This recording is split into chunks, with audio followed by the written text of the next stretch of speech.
Well, Ten Hag deadline day signing confirmed. Has been confirmed. It was first said by Fabrizio Romano, and Simon Jones has gone ahead to really talk a lot about it, and that's why I've come out the story that on the deadline day we are going to be looking out to sign a player in the advanced positions of the pitch at Manchester United. Then Wout Weghorst scoring his first goal of Manchester United yesterday. He has something to say about it. Then Pellistri and Elanga are going nowhere, according to Erik ten Hag. He has said, I'm leaving with these players at Manchester United. They have to live with me, to train with me. They are going nowhere because these two really had an impact when they came on the field of play yesterday. Then Casemiro has gone ahead to surpass the record he had at Real Madrid last season. And Roy Keane, a player that was really playing into that position for very many years at Manchester United, fell out with the club and he was really sacked by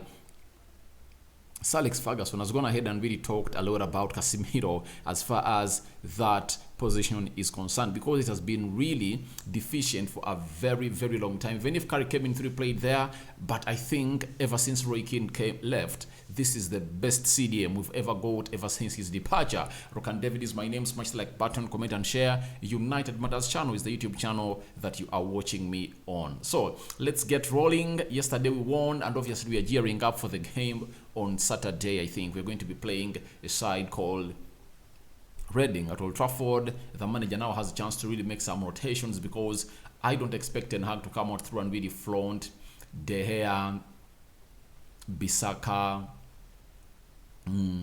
Lisandro Martinez. Varane won't play. I don't believe he's going to play. Casemiro, Bruno Fernandes. No need to front such players. I believe he's going to go in for a more stronger side, but trying to rest most of his key players to prepare for the semi-final that's going to be played at Old Trafford on Wednesday. Because for the semi-final, there are no jokes, because anything can happen in the game of football. So Ten Hag is not going to take a risk. But against Reading, you can take a risk. Even if you draw, you can go at their home and get that game back to the fifth round of the FA Cup. But right now, no taking chances, and the manager is really strict onto that. Now, let's start with Wout Weghorst. Yesterday he scored his first goal in the 45th minute of the game at the City Ground at Nottingham, and he said to Sky Sports that it was special, and you always want to score goals. You want it as quickly as possible, and it also came in an important moment. Here, I wonder which fans do we have? You get? Because where was it written that a striker is so much relevant every time he scores a goal, and every time he doesn't score a goal, he's called irrelevant? And pundits have always not gotten to see the run of the ball this guy makes. If you are really a very good viewer or watch of the game of football, you need to be really capitalizing onto this, that this guy is really making good runs off the ball. So I believe his movement is superb, and a goal coming in through yesterday, at least he has really put a zip onto the gaps of very many people who are really going at him. But for me, I was already impressed with this guy, because he brings something different that United has not been having. Typical number 9, good first touch. He is really anticipative. He's industrious. He's long. He's tall. He makes good runs and is not selfish, so he gives us a different option in the 18 box area, because he's tall and is a good header of the ball. So it's all about Anthony, Marcus Rashford trying to capitalize onto their crosses. The same applies to Bissaka, Dalot, Luke Shaw and Malacia. So if they happen to really up their game of crossing, then Weghorst will find himself in good scoring positions. So that is it for you. And he said that it has come in as quickly as possible, because criticism had already been directed to Wout Weghorst, but I believe it's now calmed down, and I believe in the game of Reading is going to come up and really score another goal for United. Then he said, a great night for us, meaning United, a great result, and of course after this first match, victory is a really good thing, and to get to the final. Obviously, us winning 3-0 against Nottingham puts us into the final, and the good thing is that there is no Premier League on the weekend. We are playing the FA Cup. We are playing against Reading. We are not like Arsenal, who are playing against Man City tomorrow at Etihad. So that means the manager is going to rest these players. They return to play against Nottingham at Old Trafford. And we smash them. We go to Wembley, 26th of February, we see who we faced between Newcastle and Southampton. So that's what Wout Weghorst came out and said, and we leave it that at that. Let's go to the man known as Erik ten Hag. Erik ten Hag has really gone ahead to really look for more players, and this time around it's not Fabrizio Romano confirming this, it's a man known as Simon Jones of Mail Sport. He's telling us that it seems Manchester United are still hoping to make another addition before the window slams shut down next week.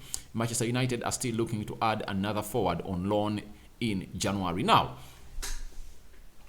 after the departure of Ronaldo, we had the vacuum of two strikers to be brought in. When Weghorst came in through, looked like the striker position was really done, but Ten Hag is still demanding for one. But what did Ten Hag bad and change his plan was simple. Him seeing it that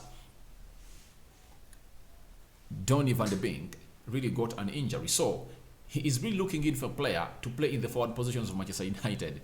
Whether a central attack midfielder to come in and really play in for Bruno, or a centre forward, because right now people will say that Martial is there and Weghorst is leading the line, but even if Weghorst gets an injury right now, who comes in to lead the line? That means the entire structure of the team is going to be changed, shifting Rashford from the position where he plays well and scores very many goals from, and then putting him through the middle where he doesn't really thrive a lot.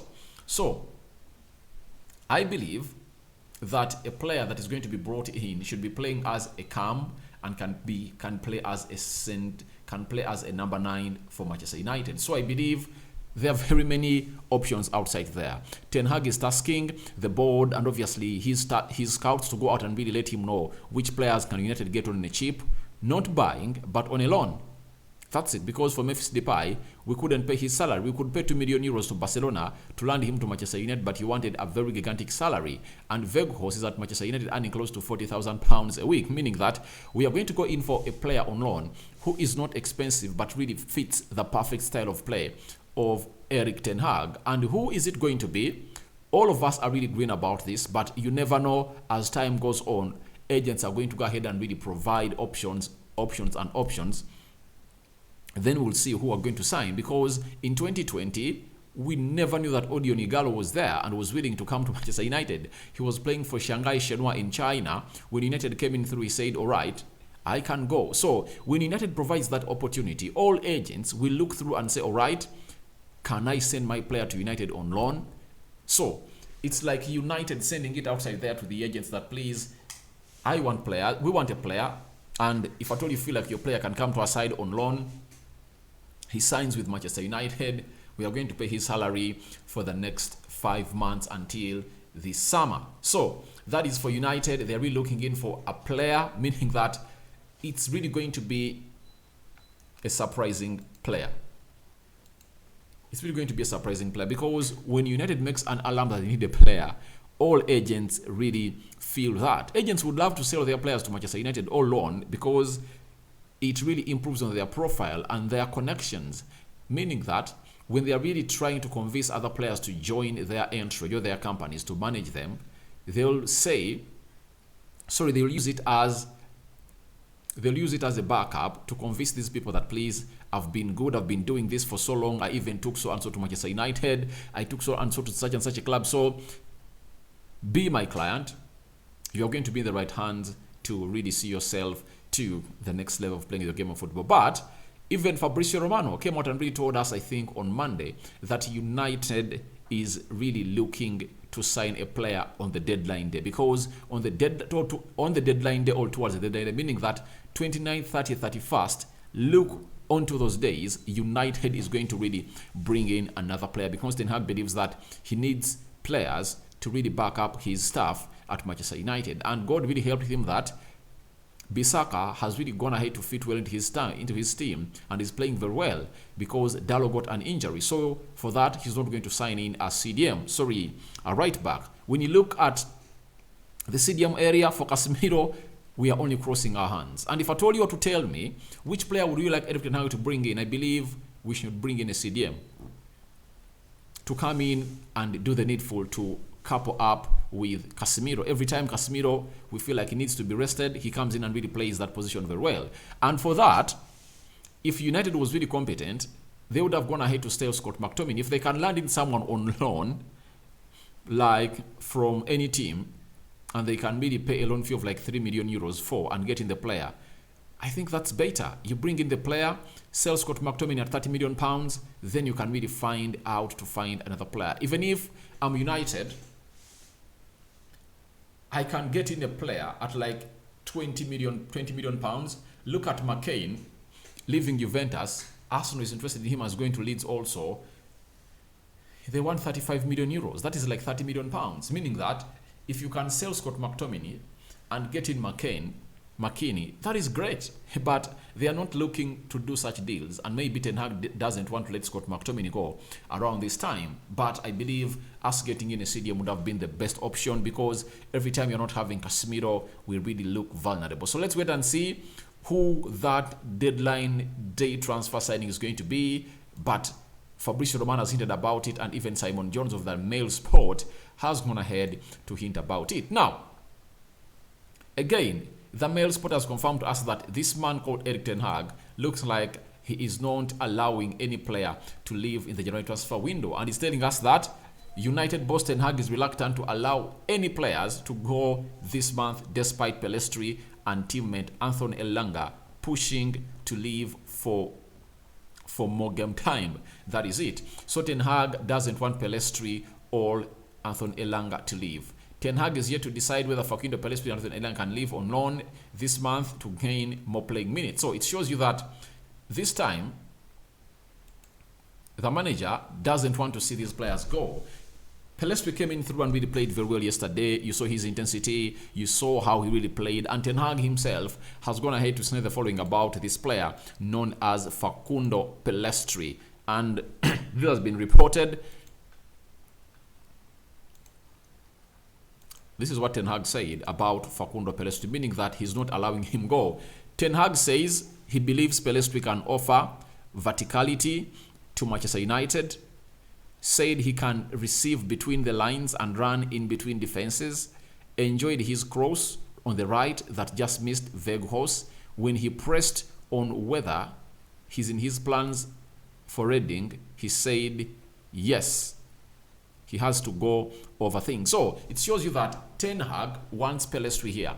For Pellistri, I believe he's going nowhere, because he confirmed it to us yesterday that Pellistri is now ahead of Anthony Elanga, because Elanga came on through towards the end of the game. They took off Weghorst and Elanga came on through. But for Pellistri, he came on and played 20 minutes. Remember, what really changed the mind of Erik Ten Hag on Pellistri? It was the 5 minutes Pellistri played when United was playing. Was it Charlton? Was it Charlton or Bournemouth? We are playing Burnley. Was it Burnley? We are playing when Rashford came on through and really scored 2 goals. What was that game when Rashford scored 2 goals? Was it against Burnley? It was not Burnley. I think it was Charlton. Because Charlton, who gets us up front, was Anthony in the 50th minute. Not so? Against Bournemouth? There is a team. Is it Charlton? I think it was Charlton. Let me check. Don't want to give false information here. There is a game where Rashford scored 2 goals. It was really a cup game for Manchester United. And Everton 3-1. It was Rashford scoring a penalty. Garnacho coming in for it. Let me check Bournemouth. No, it's not Bournemouth. Let me check. It has to be a certain game. It has to be a certain game. Charlton, where are you? Charlton. United versus Charlton. 3-0. All right, we are playing against Charlton. Rashford came on through and Pellistri was involved in 2 goals. The first one, he gave Rashford the assist. The second one, he made a very good run off the ball that diverged and created space for Marcus Rashford, and Casemiro went in for a pass using his outside foot. Rashford banged it home in the 90th minute. So that shows you how good it really went to state that a team known as Manchester United scored more 2 goals because of Facundo Pellistri. Ever since then, Ten Hag doesn't want to hear anything concerning the departure of Facundo Pellistri. So the manager, Erik Ten Hag, wants to keep Facundo Pellistri, and yesterday he came on through and really played very well. So Anthony Elanga, for him, I think he can go because Sancho is returning back, and when Sancho returns back, I see no reason as to why we are going to be keeping Anthony Elanga. Reason being, you'll be having the following wide forwards: Anthony, Sancho, Pellistri, Marcus Rashford, Alejandro Garnacho. 5. So if you're having 5, then Anthony Elanga has nowhere to play. I think it's better we send him to Borussia Dortmund to see to it that really gets some playing time there. But the manager is reluctant to let both of them go. But I believe, as it stands, Elanga can be let go, according to me. Elanga can be let go. But Facundo Pellistri, he is really a typical player. When you look at that cross he floated to Weghorst that he missed out on really nodding back into the back of the net, it shows you that he's the only winger that we've seen who can really produce such a cross with such good quality. That's it. So I think Ten Hag sees a player in Pellistri, and Pellistri is going to be one of those players that Ten Hag is really going to try to groom, because he doesn't believe in the size of the player. He believes on what the player can do on the field of play. And concerning size, we've seen teams like Man City having players of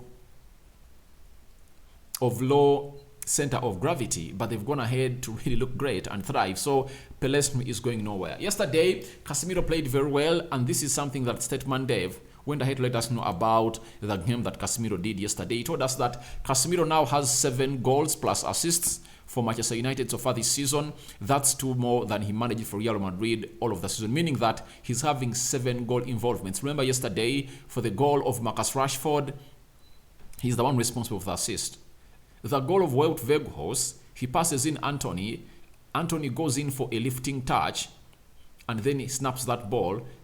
Goalkeeper deflects it back, finds Weghorst, and Weghorst taps it in the back of the net. That's it. So that is Casemiro for you. 7 goal involvements, just halfway of the season, and he's producing numbers more than those he produced at Real Madrid, meaning that this season he might even find himself involved in close to 10 or 15 goals, because we're really having lots of games to play. We are having the game against Barcelona, that is a double tie. How many games left in the Premier League? 18, meaning that he has lots of things to do, and he's a player who is not injury prone, so I expect him to push more and more and more and more onto his game. Then Roy Keane, the man who really used to play as a CDM for Manchester United, and obviously has gone ahead to comment onto the performance of player who has really come in through and obviously done exactly the job that we've been missing for years ever since Roy Keane left. However, Michael Carrick came in through and really got that job done. Matic, Bastian Schweinsteiger, but they are not as impactful as Casemiro. So Roy Keane says, sometimes realize the quality of the player when he's not in the team.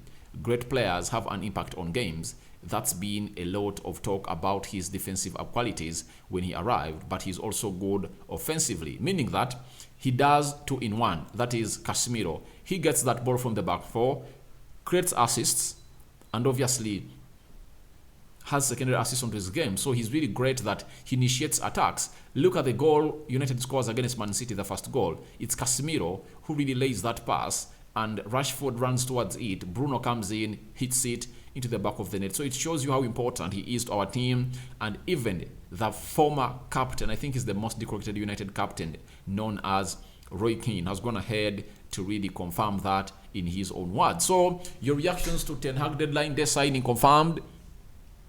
Weghorst, first goal, your thoughts about it? What of Ten Hag saying Pellistri and Elanga are going nowhere? And those hails for Casemiro that the former captain of United, Roy Keane, has gone ahead to pass over to him. So thank you guys for watching. Through smash the like button, comment and share. If at all you're watching us for the very first time, endeavor to subscribe to this channel. Rokan David remains my name. United Matters channel is the YouTube channel you are watching me on. Don't forget to subscribe. May the Almighty God bless you abundantly. I sign out for now. See you later, my good mates.